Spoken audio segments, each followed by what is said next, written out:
Hello and welcome to SKB shots. Barsapara స్టేడియంలో RR versus KKR match. ఇద్దరికి బోనీలు లేవు. ఇద్దరు ఫస్ట్ మ్యాచ్లో కాంప్రహెన్సివ్లీ బీటన్. వాళ్ళకి అవకాశాలు ఉన్నాయా అంటే కేకేఆర్కి ప్రాబబ్లీ అవకాశం ఉండింది. RR was always catching up. ఇలాంటి పరిస్థితుల్లో ఈ రెండు జట్లు ఏవైతే సరైన స్టార్ట్స్ లభించలేదో ఇక్కడ బోనీ కోసం ప్రయత్నం చేస్తూ ఉంటారు. రెండిట్లో రెండు ఓడిపోవడం అనేది చాలా ప్రెషర్ క్రియేట్ చేస్తుంది. అండ్ ఈ Barsapara stadium Bhupen Hazarika stadium in Guwahati. అక్కడ పిచ్ ఎలా ఉండబోతుంది, కండిషన్స్ ఎలా ఉండబోతున్నాయి, గెలిచే అవకాశాలు ఎవరికి ఎక్కువగా ఉండబోతున్నాయో మాట్లాడుకుందాం. బోనీ కొట్టేది ఎవరు? Let's get started.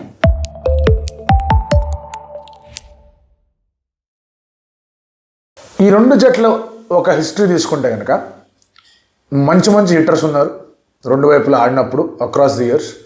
మంచి స్కోర్లు వచ్చాయి ఇద్దరి దగ్గర నుంచి.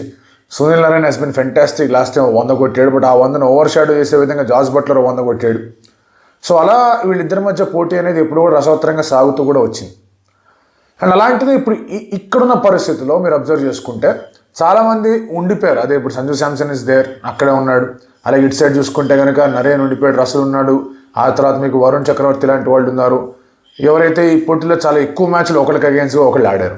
So it is fairly understood that ever tactics ఎట్లా ఉంటాయి ఏంటి పరిస్థితి అని. కేకేఆర్ టీంలో రీజిగ్ అనేది అంత పెద్దగా జరగలేదు. బికాజ్ బౌలింగ్ చూసుకుంటే కనుక largely it remains same. Vaibhav Vada, Harshit Rana, ఆ తర్వాత వరుణ్ చక్రవర్తి అండ్ అలాగే Sunil Narayan, it remains same. ఆ 5వ బాల్ రౌడ్ ఒకటి తేడాలు చేసుకుంటూ వచ్చాడు. ఆర్ఆర్ విషయానికి వచ్చేస్తే కనుక ఎస్, ఆర్చర్ వెనక్కి వచ్చిన మిగతా బౌలింగ్ అంతా కూడా రీజిగ్ అయింది. అండ్ ఆర్చర్ వచ్చినా కూడా పెద్దగా వాళ్ళకి ఇంపార్టెన్స్ అనేది క్రియేట్ అవ్వట్లేదు.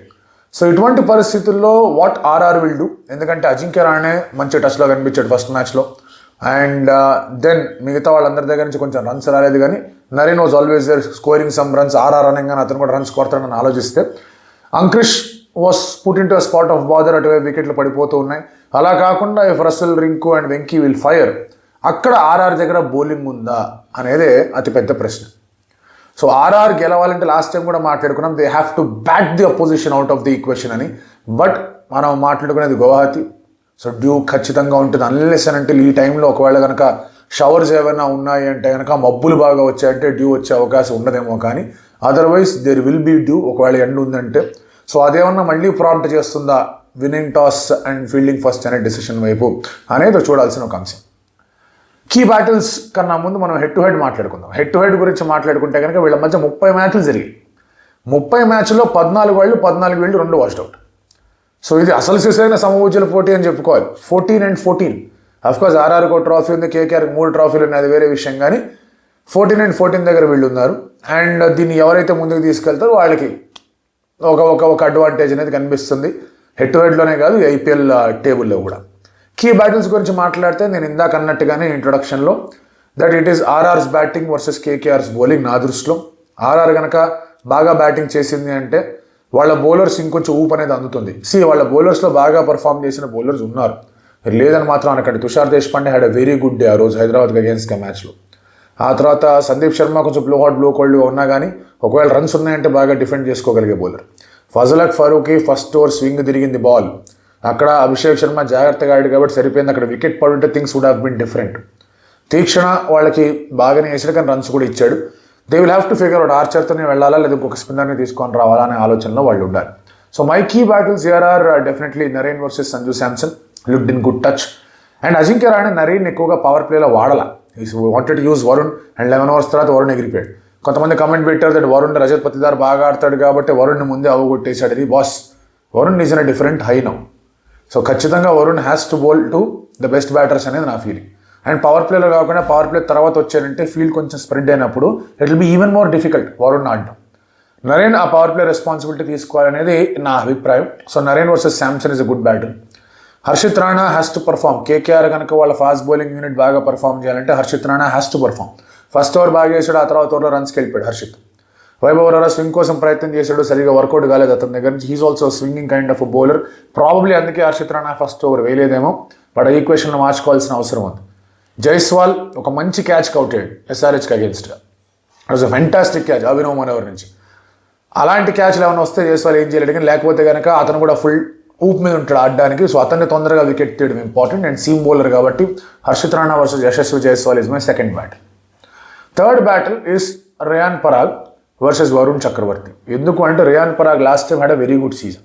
ఈసారి స్కోర్ బోర్డ్ ప్రెషర్ వల్ల ఒక షాట్ కొట్టాడు, ఇంకో షాట్ ఊపే ప్రయత్నం చేశాడు, అవుట్ అయిపోయాడు. కానీ రియాన్ పరాగ్ హ్యాస్ ఎవ్రీ అంటే దాన్ని ఏమంటారంటే every facet of the game ఈ T20 ఆడడానికి.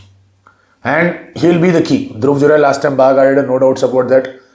అక్కడి నుంచి అతని నుంచి మంచి కాంట్రిబ్యూషన్స్ వచ్చాయి. శుభం దూబే నుంచి మంచి కాంట్రిబ్యూషన్స్ వచ్చాయి. నేను కాదని అట్లా డిస్కౌంట్ చేయట్లేదు వాడిని. But Riyan Parag holds the key against Varun Chakravarthy ఆ middle over స్టఫ్లో.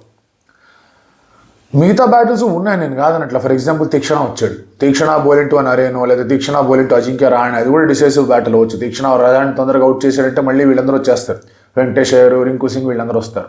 And KKR will have to rely on Rinku Singh and Venkaiah Iyer to perform well. Last time అంత మంచి స్టార్ట్ వచ్చాక వీళ్ళ వికెట్లు టక పడ్డంతోనే కొలాప్స్ అనేది అయింది. రఘువంశ్ అటువైపు ఉండిపోయాడు, మిగతా అన్ని చోట్ల వికెట్లు పడిపోయి అర్థమే కాలేదు ఏం చేయాలి. సో ఈ యొక్క ఆస్పెక్ట్ ఉంది కాబట్టి ఆ తీక్షణ ఫ్యాక్టర్ని కూడా డిస్కౌంట్ చేయలేము. అందుకే ఐ సమ్హౌ ఫీల్ వస్తాడు లెగ్ స్పిన్నర్ అని. కానీ మళ్ళీ అదే ఈక్వేషన్, లెఫ్ట్ హ్యాండర్స్ ఎక్కువ ఉన్నారు కదా తీసుకొని రావాలనే ఆలోచనలో కూడా ఉండొచ్చు. Riyan Parag can also bowl. అతని ఇంజరీ వల్ల అతను మళ్ళీ వేయట్లేదని చెప్పేసి ఏదో న్యూస్ వచ్చింది, అది రికవరీ అయిపోయింది, వేస్తాడని చెప్పేసి అనుకుందాం. ప్లేయింగ్ 12స్కి వచ్చేస్తే కనుక I don't think KKR should be making any change boss. వాళ్ళ బ్యాటింగ్ ఫెయిల్ అయింది, బ్యాటింగ్ ఇంకొంచెం స్ట్రెంథెన్ చేసుకొని అనుకోవడం కూడా కరెక్ట్ కలిసి వాళ్ళు ఒకనొక దశలో దేవర్ లుకింగ్ 230, 240 కొట్టి కనిపించారు. అది వాళ్ళు 170కే పరిమితం అయిపోయారంటే వాళ్ళ బ్యాటింగ్ ఫెయిల్. బౌలింగ్ ఏమీ చేయలేని స్థితి. దేవర్ ఓకే డీసెంట్, ఓన్లీ కొంచెం క్యాప్టెన్షిప్ పరంగా డెసిషన్స్ పరంగా ఇంకొంచెం బెటర్గా ఉండాలి, బౌలర్స్ దగ్గర నుంచి ఎగ్జిక్యూషన్ ఇంకొంచెం బెటర్గా ఉండాలి. So I don't think there should be any change KKRలో. సో వాళ్ళు అదే సెటప్తో వెళ్తారు, where Quinton de Kock, Sunil Naren, Ajinkya Rahane, Angkrish Raghuvanshi, Venkayya Iyer, Rinku Singh, Andre Russell, Ramandeep Singh, Harshit Rana, Vaibhav Arora, ఆ తర్వాత వరుణ్ చక్రవర్తి, స్పెన్సర్ జాన్సన్ / నోకియాలో ఎవరో ఒకళ్ళు, but probably give a go Spencer Johnson. RR విషయంలోకి వచ్చేస్తే కనుక probably one change, spinner next తీసుకొచ్చే ప్రయత్నం చేస్తారేమో, వేర్ ఆర్చర్ కానీ ఫజల్ ఫారూక్ కానీ ఎవరో ఒకళ్ళు తప్పించుకోవాలని. బట్ లేదు మా బిలీఫ్ ఉంది, మేము వాళ్ళని ఆడిస్తామంటే వాళ్ళు కూడా చేంజ్ చేసుకోవాల్సిన అవసరం లేదు. అటువంటి పిచ్ మీద you'll have to go for runs. కానీ మరి 4 ఓవర్లు 76 అనేది మీరు ఫస్ట్ బౌలింగ్ చేస్తూ ఇస్తే, ఎందుకంటే కమిన్స్ లాంటి వాళ్ళు కూడా ఇచ్చారు 4 ఓవర్లు 60, వాళ్ళు పరుగులకు వెళ్ళారు. బట్ మీరు you're already chasing 15 runs per over కాబట్టి ఈ 76 అనేది కొంచెం పెద్దగా కనిపిస్తుంది. బట్ ఆర్చర్ నుంచి 76 ఇచ్చిన ఎక్స్పెక్ట్ వికెట్స్ ఫ్రమ్, ఆ వికెట్స్ అనేవి రాలా.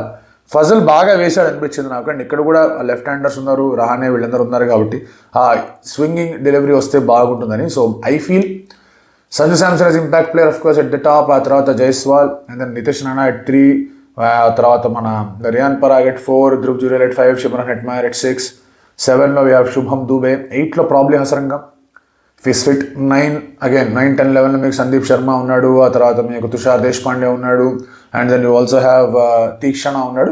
ఈ సెటప్తో వాళ్ళు వెళ్ళిపోవచ్చు. ఇలా కనిపిస్తుంది where Farooqi can play as an impact player. Nitish రాణాకి తెలుసు కోల్కతా ఐడియాలు ఎట్లా ఉంటాయి అనేది, but he has to perform.